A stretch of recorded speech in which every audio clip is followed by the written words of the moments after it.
Consider that the planet Earth has been a habitable planet for millions of years. Now, we could have been here with the dinosaurs and breathed maybe it would have been a little more oxygen rich, maybe a little hotter and steamier, but we could have survived. And what I'm going to show you with these guys is they're not quite human. There's some characteristics that you'll see that, apart from their ginormous size, lead me to believe that they're human-like, but certainly not Homo sapien human, not at those heights. And if you consider that Earth has been a garden planet, is what some ET races consider this, for a long, long time, I'm also going to show you that these guys might still be around in some very remote areas, possibly underground. In fact, there have been over 200 giant digs in contemporary times that have been documented. But there is a media blackout on this. Ever since about the 1950s, perhaps it would change the whole narrative of who we are. Similar to what speaking about extraterrestrials would do. We would have to rethink everything about ourselves. We'd have to rethink our theology. We'd have to rethink evolution. We would have to rethink archaeology. And we would have to rethink who we are. We don't really have to go into whether it's real or fake, but there were photos of him with the Japanese royal family. This is some big sumo wrestler guy.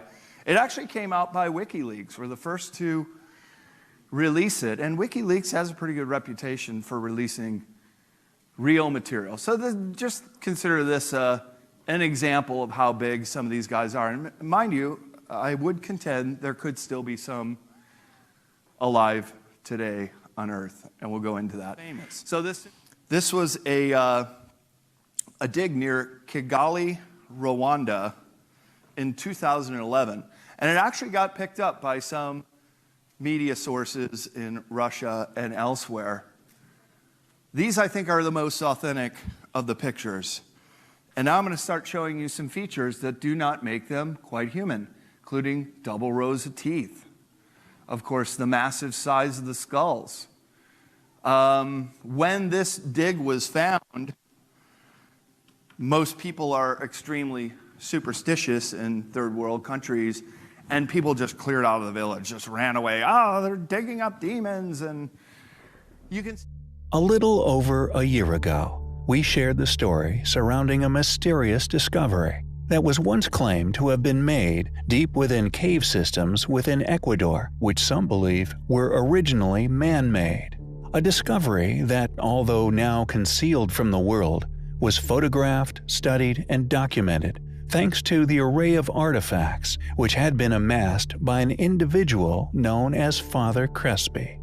An entire, seemingly alien metallic library, complete with hundreds of sheets of gold, platinum, and other precious metals, hammered out to reveal an astonishing unknown language, clearly left by a people of tremendous capabilities.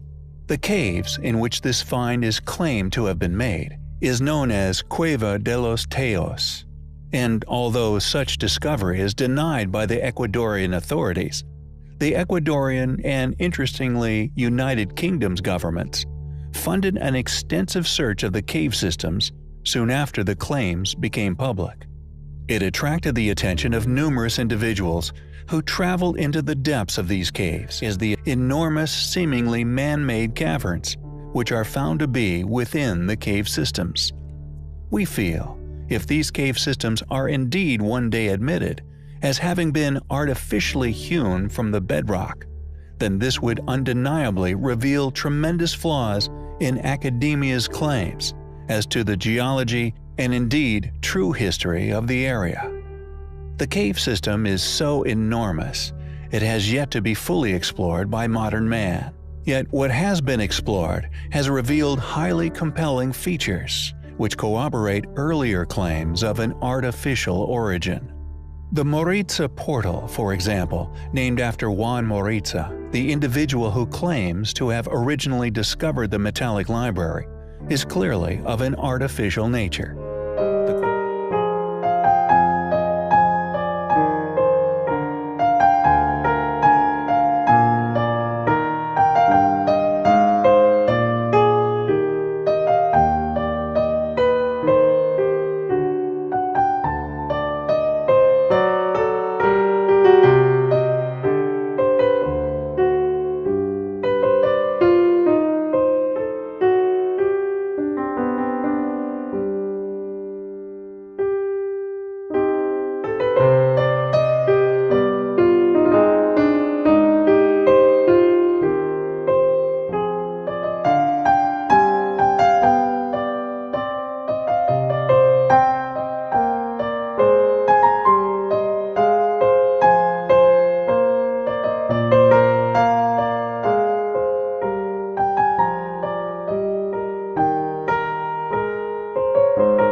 my doubts about the existence of the underground tunnels vanished as if by magic, and I felt tremendously happy. Maritza said passages like those extended for hundreds of miles under the soils of Ecuador and Peru." End quote. We feel the question now is, who went to these unimaginable efforts so far back within history? Why create such a place deep within the earth with such an intended illusion of natural origin if you did not seek to hide something? Many still believe that the truth is still hidden deep inside its unexplored caverns. Así, acá con el larga vista, ese punto que yo lo veo brillante es... ¡Dios mío! ¿Qué? ¡Mamá! ¡Míralo! ¡Ha crecido! ¡Mamá! Se paró hacia arriba, mamá, acá se ve. ¡Qué miedo! ¡Ay, qué miedo! Me voy a poner a llorar. El dorado se cae. Hola. Hola. Andalí, ya, Andalí, ya. Okay, there's no villages around nothing for miles. Right. So it's very remote. Yeah, very remote. So we flew in. To about 4 kilometers. We're hiking through the same area where they were supposed to make one of their checkpoints, one of their rally points. And before we'd left, there was all kinds of what happened, were they ambushed? But that was even odd because at point of ambush, you would call for maybe close air support, something, okay? There was no calls made, just off the grid. So we're coming down a mountainside, and it was a nice path, goat path. As we bent around this corner, you could see this opening of the cave. There's a cave as we're coming around. And then I see there's a lot of rocks, which is another oddity, and then bone matter.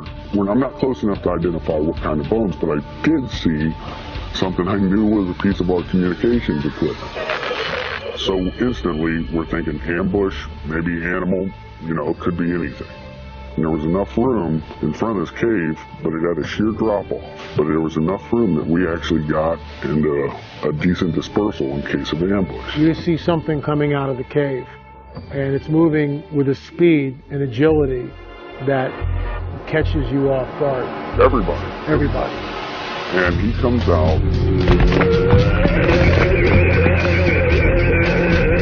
It was a man at least 12 to 15 feet high.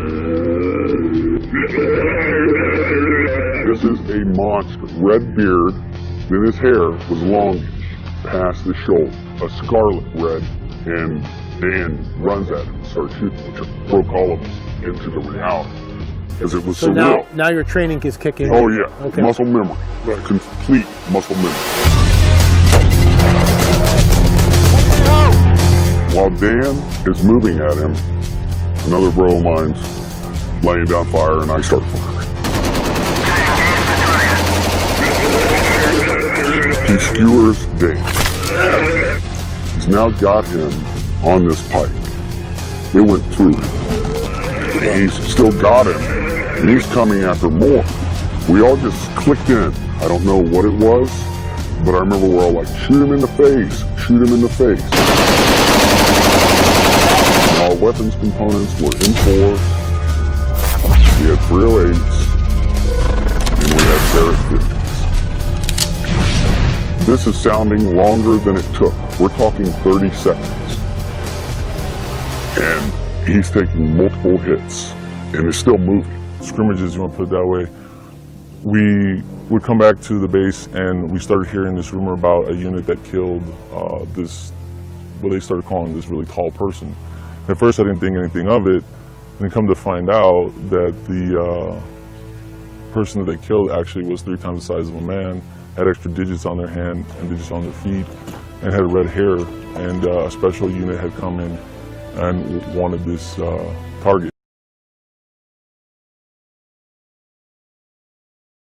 Seen in this 2003 test, the mother of all bombs is dropped from an aircraft using a parachute to drag it out of the cargo bay. The sled detaches and the bomb falls to Earth, guided by a GPS system designed to be accurate within 10 yards. The bomb was dropped on ISIS forces in Nangarhar province in the eastern region of Afghanistan near the Pakistani border.